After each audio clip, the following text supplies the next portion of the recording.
واقعہ حرہ کی حقیقت کیا ہے؟ مدینے کے کچھ لوگوں نے بغاوت کی، بیعت توڑی، کسی صحابی نے ان کا ساتھ نہیں دیا، کسی صحابی۔ یزید نے اس بیعت، اس بغاوت کو کچلا اور ان لوگوں کو تہ تیغ کیا۔ مسجد نبی میں گھوڑے باندھنا، ان کی لید کرنا، نمازوں کا بند ہو جانا، اور 1000 عورتوں کا حاملہ ہونا، فوجیوں کا زنا کرنا، یہ سب کہانیاں ہیں۔ مورخین نے گھڑی، لوط ابن یایا نے گھڑی، ان لوگوں نے یہ ساری کہانیاں گھڑ کے ہماری کتابوں میں درج کر دی۔ 1000 عورتیں ان کے ساتھ زنا کیا گیا اور 1000 حرامی بچے پیدا ہوئے۔ مزے کی بات یہ ہے کہ یہ جو راوی ہے یہ ساتھ ساتھ گنتا بھی تھا۔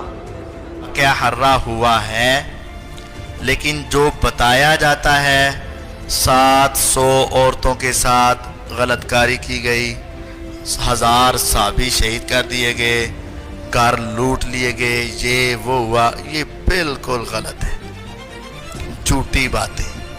کتاب و سنت میں اس کا کوئی ثبوت نہیں۔ واقع حرہ میں 10,000 یا پتہ نہیں کتنے قتل ہو گئے، اسی طرح 1000 خواتین سے زنا کر کے نعوذ باللہ ان کو حاملہ کر دیا گیا، اور اسی طرح 3 دن مسجد نبی میں گھوڑے باندھے گئے اور مسجد نبی میں اذان اور جماعت نہیں ہوئی۔ دیکھیں یہ جو تاریخ ہے نا، یہ ایک خارزار ہے۔ تو بہرحال جنہوں نے بھی اس طرح کی روایتیں بیان کی ہیں انہوں کی یہ غلطی ہے اور خطا ہے۔ میرے محترم بھائیوں اور بزرگوں، یہ 3 سراسر پکے ٹھکے جھوٹ ہیں، ان کی کوئی حقیقت نہیں، چاہے کوئی اہل حدیث بھی بیان کرتا رہے۔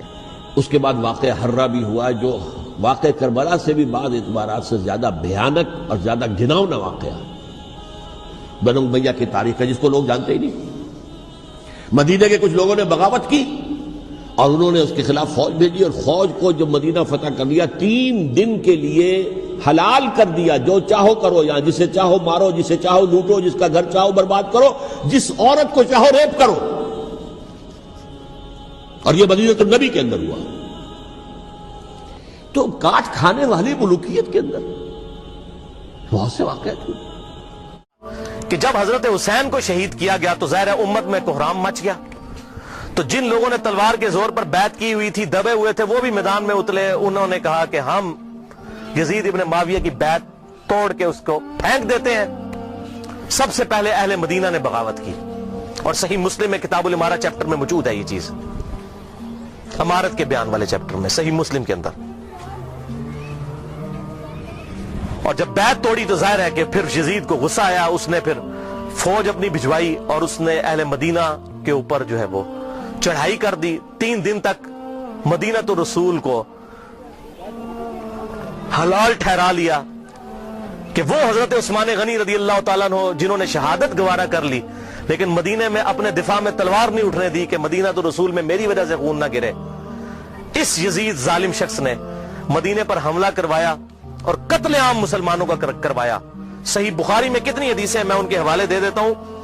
صحیح بخاری میں 2604، 2959، 4024، 4906، یہ صحیح بخاری میں ہے۔